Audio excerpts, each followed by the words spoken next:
السلام علیکم ورحمۃ اللہ وبرکاتہ۔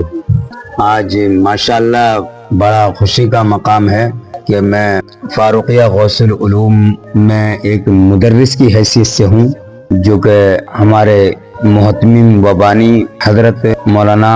مناظر اہل سنت سید فاروق میاں صاحب قبلہ، جو کہ ڈونگ پوری ٹانڈا ڈسٹرکٹ رامپور تحصیل سوار میں یہ مدرسہ یہ ادارہ واقع ہے۔ آج میں نے اپنے چینل پر مولانا عبداللطیف صاحب کو مدعو کیا ہے، اور جو آج کے حالات ہیں بہت خطرناک حالات چل رہے ہیں۔ ائمہ کو اور مدرسین کو کس نظر سے دیکھا جاتا ہے، اور پیروں کو اور شعراء اسلام اور ہمارے خطبہ حضرات کو کس نظر سے دیکھا جاتا ہے، ان پر حضرت ذرا تھوڑا آپ تبصرہ فرمائیے، کیونکہ روزانہ یہ گھٹنائیں سننے کو مل رہی ہیں، روزانہ اس سوشل میڈیا پہ جو افواہیں چل رہی ہیں، ان باتوں سے دوسرے لوگوں کو، دوسرے فریقین حضرات کو بڑا مزہ آ رہا ہے، اور وہ بول رہے ہیں کہ دیکھیے علماء سنی حضرات کس طریقے سے اپنے جلسوں کو ادا کرنے کی کوشش کر رہے ہیں، ذرا بتائیے گا حضرت۔ ماشاءاللہ سبحان اللہ، یہ آپ نے بہت پیارا سوال کیا، بڑا اچھا انداز ہے آپ کا، لیکن صرف میں آپ کو اتنا ہی سمجھاؤں گا اور بتاؤں گا کہ خود ہی کو کر بلند اتنا کہ ہر تقدیر سے پہلے، خود ہی کو کر بلند اتنا کہ ہر تقدیر سے پہلے خدا بندے سے خود پوچھے بتا تیری رضا کیا ہے۔ کیا بات ہے، خدا بندے سے خود پوچھے بتا تیری رضا کیا ہے۔ اگر کاش مسجدوں میں ائمہ اور مدرسوں میں مدرس حضرات نہ ہوں تو آج قوم کا یہ حال ہے۔ 5 سال کے اندر اگر مدرس اور ائمہ ہاتھ اٹھا دیں، اور ہاتھ اٹھانے کے بعد وہ دنیا داری کا کوئی کام پکڑ لیں، دنیا کمانے کا کوئی وسیلہ تلاش کر لیں، تو ظاہر سی بات ہے، میں سمجھتا ہوں کہ 5 سال میں یہ لوگ، ہماری جو عوام ہے، ہماری آنے والی نسل کلمہ تک بھول جائے گی۔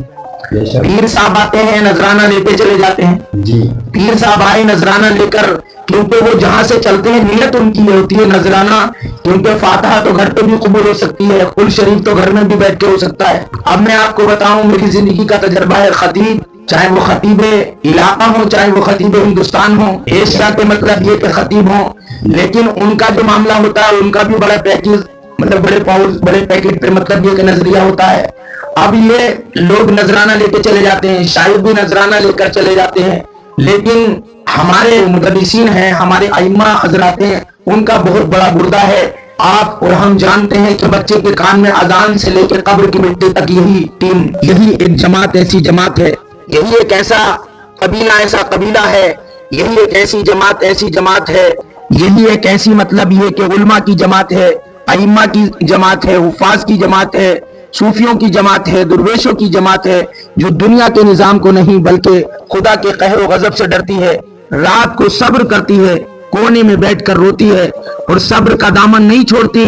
اور لوگوں کو دیکھا جائے تو ان کے وظیفہ پہ بھی لوگوں کی غور نہیں ہے۔ جتنے پیسے مدرس کو اور ائمہ کو پورے مہینے میں دیے جاتے ہیں، اتنے 20 منٹ میں 15 منٹ میں ایک خطیب کو دے دیے جاتے ہیں، ایک پیر کو دے دیے جاتے ہیں، ایک شاعر کو دے دیے جاتے ہیں۔ اور اگر اس کو بلایا جائے کہ امام صاحب کی طبیعت خراب ہے، 2 دن نماز پڑھا دو، تو وہ تاریخ ڈھونڈے گا، جلسوں کی تاریخ ڈھونڈے گا۔ یہ رسول اعظم حضور نبی عالم صلی اللہ تعالی علیہ وسلم کے گھر میں آ کے وہ درس تعلیم دے گا، نہیں دے سکتے، یا اللہ کے گھر میں جانے کے بعد میں وہ ہر فرض و واجب کو ان کے وقتوں پہ ادا کرے گا، تکبیر اولیٰ کے ساتھ نماز پڑھے گا۔ اس کا طریقہ یہ ہے، دن میں خراٹے سے سوتا ہے،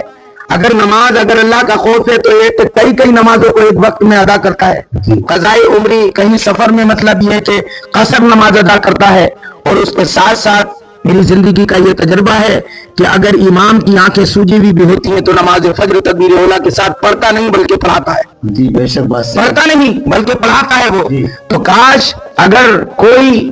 شاعر یا کوئی مقرر یا کوئی مطلب یہ ہے کہ پیر صاحب ہوں تو میری طبیعت خراب ہے، 10 دن نماز پڑھائیں،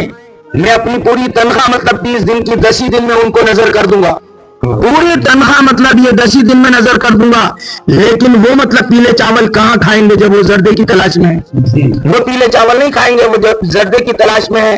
آگے کی بات انشاءاللہ آگے بتاؤں گا، لیکن یہ طنز کی بات نہیں ہے، ہمیں صبر کا دامن پکڑنا ہے، اور صبر کا دامن پکڑنے کے بعد